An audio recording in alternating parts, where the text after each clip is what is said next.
നമസ്കാരം. അച്ഛാ, പഠനം എന്ന് പറഞ്ഞാൽ എന്താ? പരീക്ഷയ്ക്ക് വേണ്ടി കുറെ കാര്യങ്ങൾ കാണാതെ പഠിച്ച് തലയിൽ കേറ്റുന്നതാണോ? ഒരിക്കലുമല്ല. അപ്പോൾ പഠനത്തെ എങ്ങനെ കുറച്ചുകൂടി രസകരവും അതുപോലെ അർത്ഥപൂർണവുമാക്കാം? അതാണ് നമ്മൾ ഇന്ന് നോക്കാൻ പോകുന്നത്. പ്രത്യേകിച്ച് അധ്യാപകരാകാൻ ആഗ്രഹിക്കുന്ന നിങ്ങൾക്ക് തീർച്ചയായും ഉപകാരപ്പെടുന്ന ചില കിടിലൻ ആശയങ്ങൾ. നമ്മളിൽ പലർക്കും ഈയൊരു അനുഭവം കാണും, അല്ലേ? പരീക്ഷയുടെ തലേന്ന് ഉറക്കമൊഴിച്ച് കുറേയേറെ കാര്യങ്ങൾ തലയിലേക്ക് കുത്തിനിറയ്ക്കും. പരീക്ഷാ ഹാളിലെത്തുമ്പോഴേക്കും പകുതിയും മറന്നുപോകും. പക്ഷേ ശരിക്കുമുള്ള പഠനം ഇതല്ല. അത് ഇതിൽ നിന്നൊക്കെ ഒരുപാട് വ്യത്യസ്തമാണ്. അപ്പോ എന്താണാ വ്യത്യാസം? നമുക്കൊന്ന് നോക്കാം. അപ്പോൾ ഈ കാണാപ്പാഠം പഠിക്കുന്നതിനപ്പുറം നമുക്ക് എന്തു ചെയ്യാൻ പറ്റും? എങ്ങനെയാണ് പഠനത്തെ ശരിക്കും അർത്ഥമുള്ള ഒന്നാക്കി മാറ്റുന്നത്? ഇവിടെയാണ് നമുക്കൊരു വഴികാട്ടിയായി ഡേവിഡ് അസുബൽ എന്ന സൈക്കോളജിസ്റ്റ് വരുന്നത്. ഇതൊന്നു നോക്കിയേ, 2 രീതികളുണ്ട്. ഒന്ന് റോട്ട് ലേണിംഗ്, അതായത് ഒരു ബന്ധവുമില്ലാതെ കുറേ കാര്യങ്ങൾ കാണാതെ പഠിക്കുന്നത്, ആരുടേതാണെന്നറിയാത്തൊരു ഫോൺ നമ്പർ പോലെ. മറ്റേതാണ് മീനിംഗ്ഫുൾ ലേണിംഗ്. ഇവിടെ നമ്മൾ പുതിയ വിവരങ്ങളെ നമുക്ക് നേരത്തെ അറിയാവുന്ന കാര്യങ്ങളുമായി ബന്ധിപ്പിക്കുന്നു. ഒരു വല പോലെ എല്ലാം തമ്മിൽ കണക്റ്റഡ് ആവും. അസുബൽ പറയുന്നതും ഇതാണ്.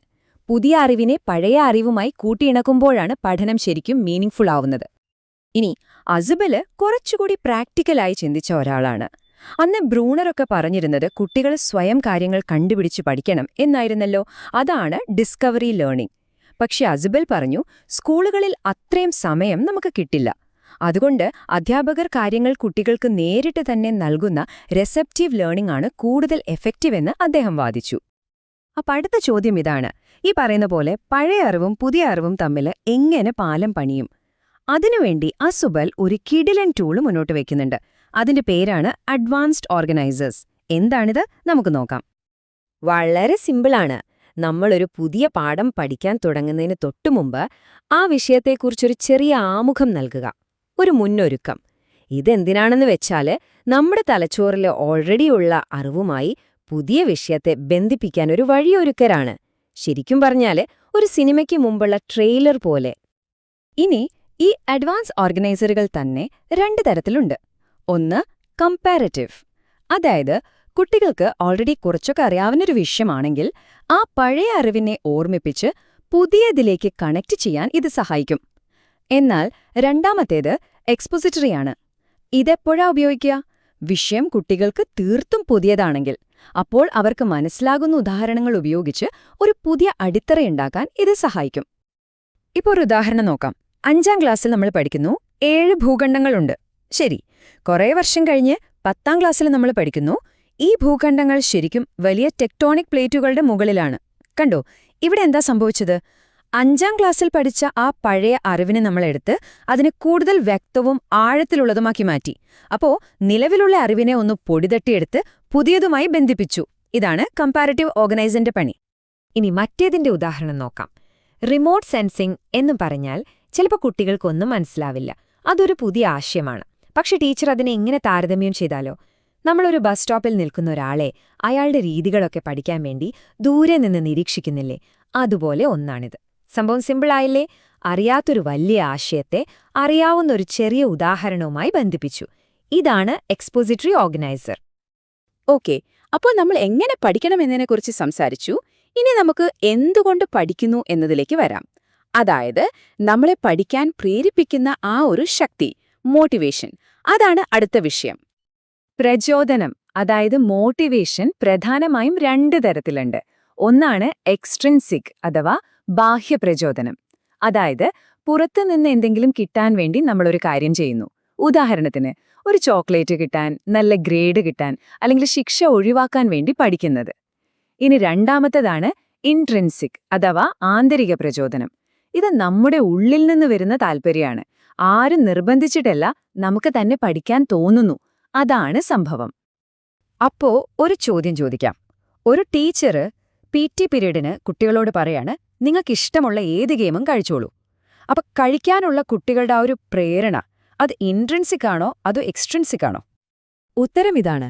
അത് ഇൻട്രിൻസിക് ആണ്. കാരണം തനിക്കിഷ്ടമുള്ള കളി കളിക്കാനുള്ള ആഗ്രഹം വരുന്നത് കുട്ടിയുടെ ഉള്ളിൽ നിന്നാണ്. ഇനി ടീച്ചർ ഒരു പ്രത്യേക കളി കളിച്ചാൽ ചോക്ലേറ്റ് തരാം എന്ന് പറഞ്ഞിരുന്നെങ്കിലോ? അപ്പോൾ അത് എക്സ്ട്രിൻസിക് അഥവാ ബാഹ്യപ്രചോദനമായനെ. വ്യത്യാസം ക്ലിയർ അല്ലേ?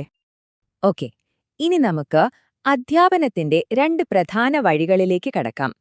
ഈ 2 രീതികളും പരീക്ഷയ്ക്ക് ഓർത്തിരിക്കാൻ വളരെ എളുപ്പമുള്ള 2 കോഡുകളുണ്ട്. നമുക്കത് നോക്കാം. പരീക്ഷയ്ക്ക് ഓർത്തിരിക്കാൻ ആദ്യത്തെ കോഡ് ഇതാണ്: DGP. DGP. എന്താണ് ഈ DGP?